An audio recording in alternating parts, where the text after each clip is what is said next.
This is a place that I had a lot of apprehension about visiting, and equally a place I was really looking forward to experiencing. And I say experiencing because it's not a place that you visit and enjoy seeing. It is a place that is thought-provoking, and above all else, Auschwitz is a place that you feel. This is a place where names just became numbers. This is a place where people were stripped of everything, including their dignity. And this is a place where over 1 million people, mainly Jews, were murdered. It isn't a place that you tick off of your bucket list, or a place that you can even think as a holiday destination, but a place where great atrocities were committed at the hands of Nazi Germany during the Second World War, and a place of reflection, and finally now, above all, a place of peace. And this is a place that is probably the most haunting in the wake of the Second World War, standing as testament to the atrocities that were carried out here. And this is a place that should never be forgotten and never be repeated. And today, Auschwitz is a place where not numbers but victims are given a face.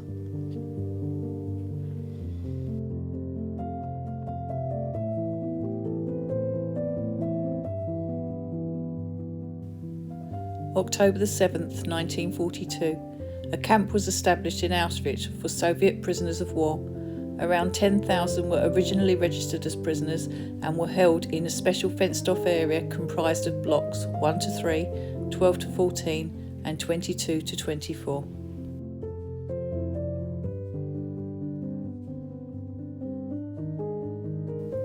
Most of them died of hunger, overwork and brutality, and some were gassed or shot by the Gestapo.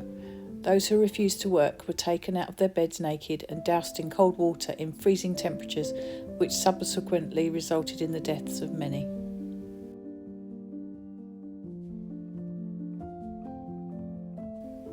In the space of 5 months, around 9,000 had died, and the remainder were transferred to Auschwitz to Birkenau.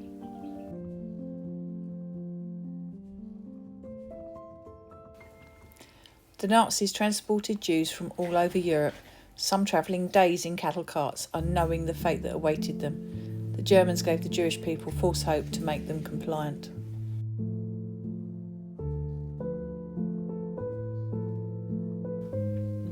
During its use, the camp complex was continually expanded, becoming the largest and most lethal that the Germans ever built. Once prisoners arrived at the camp, the men and women were separated and went through selection. Those who were not selected for immediate execution were forced to work. The prisoners slept in uninsulated barracks made of either wood or brick, in bunks sometimes straw-lined but designed to sleep 3, but mostly these bunks housed many more. Poor clothing, overcrowding and starvation caused the rampant spread of contagious disease. Inmates trapped in unhealthy living conditions and assigned to scarcely ventilated barracks were unable to battle illness. The winters were harsh and there were no toilets, only a bucket between hundreds of prisoners in each block. Throughout their stay, prisoners were only given one uniform, which they wore day and night, and they were often lice-ridden.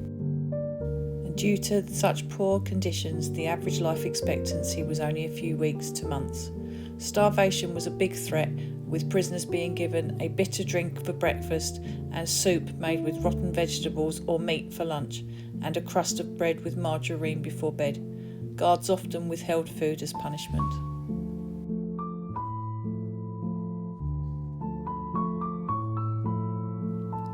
The gas chamber took around 20 minutes to kill 2,000 people, and contrary to what you see in the movies, the gas did not come out of the shower heads but through vents in the chamber.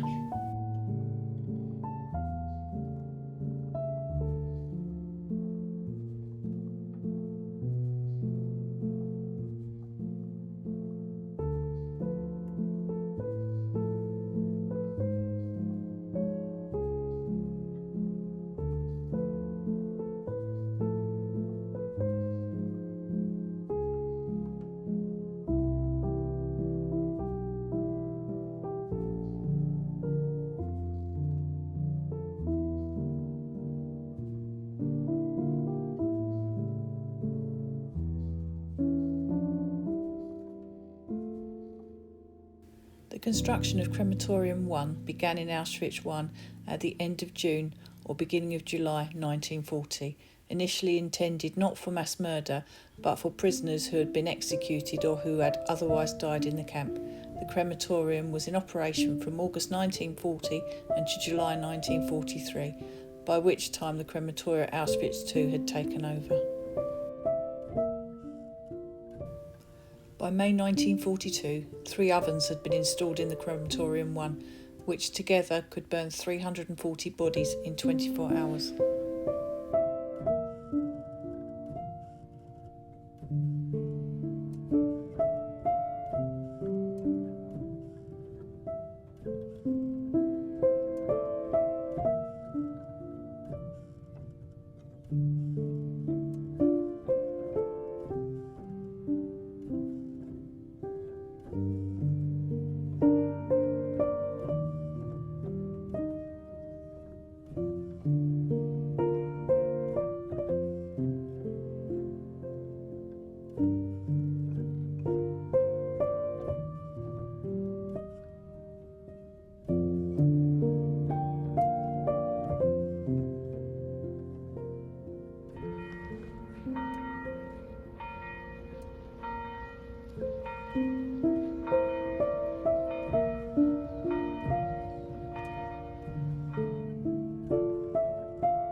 It is the largest death camp in Europe, 3 kilometres from Auschwitz I.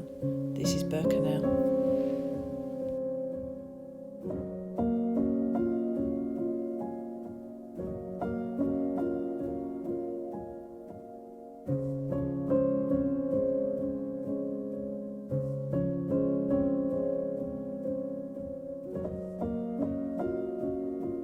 Above all else, this was primarily for the extermination of Jews. Over 1.5 million people were murdered here. Birkenau was the selection site where people were either sent to the camps to work or sent to the gas chamber.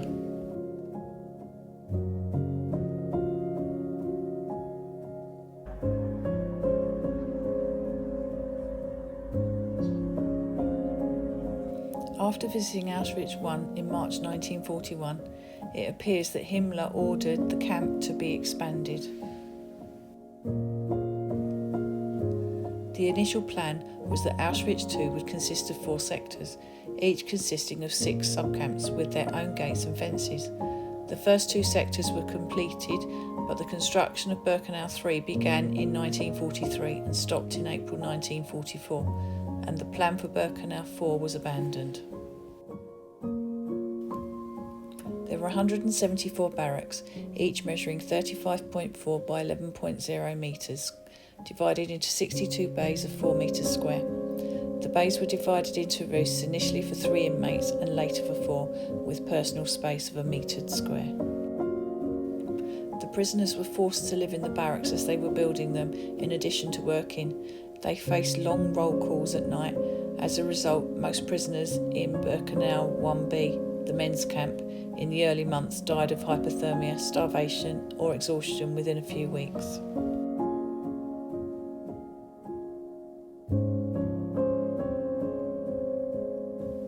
The first gas chamber in Auschwitz II Birkenau was operational by March 1942.